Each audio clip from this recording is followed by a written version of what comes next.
executive producer, el head of writers, el showrunner e inmenso Jon Favreau.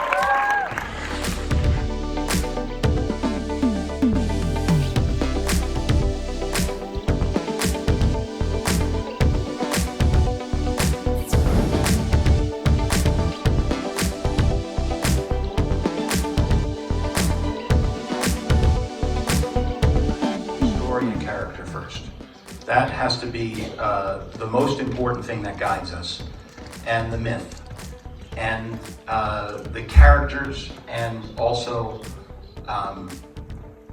the consistency with what people who have lived their whole lives with Star Wars expect from Star Wars. So most of our conversations are not about technology. Most of our conversations are, does this make sense in Star Wars? Is this a Star Wars? There was a lot of conversation about who is going to step up and take over this responsibility. Kathy Kennedy was talking to different directors, and all of us directors were talking to each other. Because there are a lot of Star Wars fans in the film community, as you can imagine. A lot of us were inspired to be filmmakers because of Star Wars. And it was before JJ came on board. We thought he was going to be doing Star Trek. Everybody was talking to each other. We're saying, oh, are you going to do it? Who's going to do Star Wars? And ultimately, JJ stepped up and took that responsibility and introduced Star Wars to a whole new set of fans and created a lot of wonderful characters. Astute right now, and they're talking to one another. If you look on YouTube or you look on any social media, there are discussion groups and videos where people are filling each other in on things. So there's a lot of thought put into the interpretation of what's presented, and I was really amazed at how people followed, because I was there for the beginning, but it became incredibly more complex as time went on, and all the way up through the Russo brothers and the latest Avengers films. And what was interesting is that they could do chapters that were not in the specific storylines of the characters that would affect characters and for the Avengers. So like Captain Marvel being introduced, Black Panther. So I learned a lot by watching how sophisticated the audiences were. And people are very quick to fill each other in. So I felt that I had the liberty to not spend all the time with those two characters apart in The Mandalorian, and spend that time in the Book of Boba Fett as chapters that were as though it were a novel where there were chapters that dealt with different characters. And everybody seems to follow it. And of course, thanks to Disney Plus, you could go back and watch certain episodes. And we're also going to have recaps that we put together for people who are maybe more casual viewers who want to be brought up to speed after 2 years and reminded where the characters were.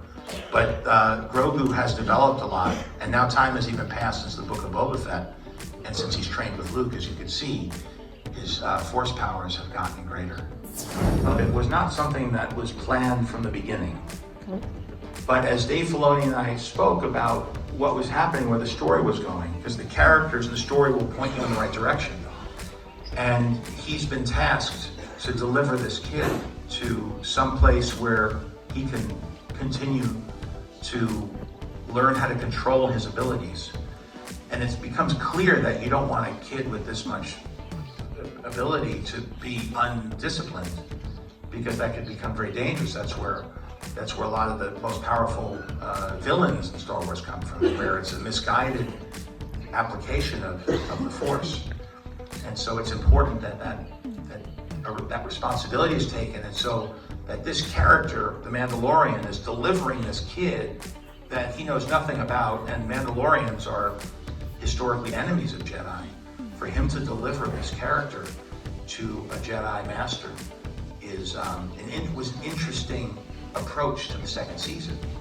And then we start to think about, well, who's he delivering the baby to? And we start to realize it wouldn't make sense if it wasn't Luke Skywalker, because we know that Luke Skywalker is creating an academy at this time in the history. It's been established, and we know that that Luke Skywalker is was called the Last Jedi. There are others that we realize are also still around and have survived Order 66, but Luke Skywalker's the one. And so we started to think, well, how would we do this?